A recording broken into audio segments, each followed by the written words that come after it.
తూర్పుగోదావరి జిల్లా గోకవరంలో సత్యసాయి తాగునీటి కార్మికులు ఆందోళన చేపట్టారు. గత 19 నెలలుగా తమకు జీతాలు ఇవ్వడం లేదంటూ పురుషోత్తపట్నం పంపింగ్ స్కీమ్ కార్మికులు రోడ్డెక్కారు. ప్లకార్డులు పట్టుకుని దేవీ చౌక్ నుంచి ఆర్డబ్ల్యూఎస్ కార్యాలయం వరకు నిరసన ర్యాలీ చేపట్టారు.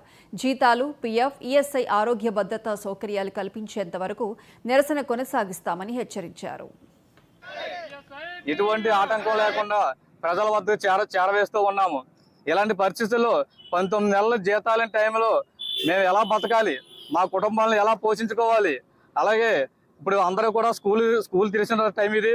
స్కూల్ పిల్లల్ని స్కూల్లో చేర్చాలంటే మా వద్ద ఫీజులు కట్టలేని పరిస్థితి. ఇలాంటి పరిస్థితుల్లో స్కూల్కి పిల్లల్ని పంపించినా సరే ఆ స్కూల్ యొక్క యాజమాన్యాలు మా పిల్లల్ని వెనక్కి వేయడం జరుగుతూ ఉంది. మేము ఎక్కడికైనా అప్పుల కోసం వెళ్ళినా సరే మా ఊర్లో మాకు ఎదురే పరిస్థితి ఏంటంటే, మీకు జీతాలు రావు, మీరు అప్పులు ఎవరు తీరుస్తారు అనే ధోరణి మేము ఎవరి దగ్గర అప్పులు అడుగుతున్న వాళ్ళు చెప్తా ఉన్నారు. ఇలాంటి పరిస్థితుల్లో మేము ఎలా బతకాలి? దీని మీద పవన్ కళ్యాణ్ డిప్యూటీ సీఎం పవన్ కళ్యాణ్ గారు, అలాగే మన సీఎం ముఖ్యమంత్రి చంద్రబాబు నాయుడు గారు స్పందించి మా యొక్క కార్మికుల జీతాలు, బకాయి పడ్డ జీతాలు కానీ పిఎఫ్ గత 19 నెలలుగా మాకు ఎటువంటి జీతాలు లేవండి. కనీసం కార్మిక బీమా కానీ మా జీవితాలకు బీమా కూడా లేదు. పిల్లల్ని ఎలా చదివించుకోవాలి, ఏం చేయాలనే పరిస్థితి కూడా అగమ్య గోచరం అయిపోయింది మా పరిస్థితి. స్థానికంగా ఉన్నటువంటి ఎమ్మెల్యేలు కానీ అధికారులు కానీ హామీలు ఇస్తున్నారు.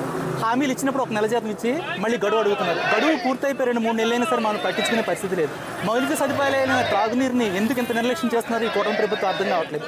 ప్రతి విషయాల్లో కూడా బ్రహ్మాండంగా నడిపించేటువంటి మన డిప్యూటీ సీఎం గారు మా విషయం గ్రామీణ నీటి సరఫరా భాగమైనటువంటి ఆ మంత్రి గారే మా విషయాలను పట్టించుకోకపోవడం మా కర్మ అనుకోవాలో ఏమనుకోవాలో అర్థం కావట్లేదు. కనీసం ఈ మీడియా మిత్రుల ద్వారా మన డిప్యూటీ సీఎం గారు పవన్ కళ్యాణ్ గారికి చేరవేసి మాకు న్యాయం చేస్తారని కోరుకుంటున్నాం. ఇంతకుముందు ఎప్పుడు కూడా మేము విధులు బహిష్కరించకుండానే తాగునీరు ఇస్తూ కూడా మేము ఇలా నడుస్తున్నాం. కానీ దిక్కులేని పరిస్థితిలో మేము విధులు బహిష్కరించి మేము గోకవరం నుంచి సుమారు 30 కిలోమీటర్ల పాదయాత్ర చేసుకుంటూ డిఈ గారి ఆఫీసు, కలెక్టర్ గారికి మేము వినతి పత్రాలు అందజేస్తూ శాంతి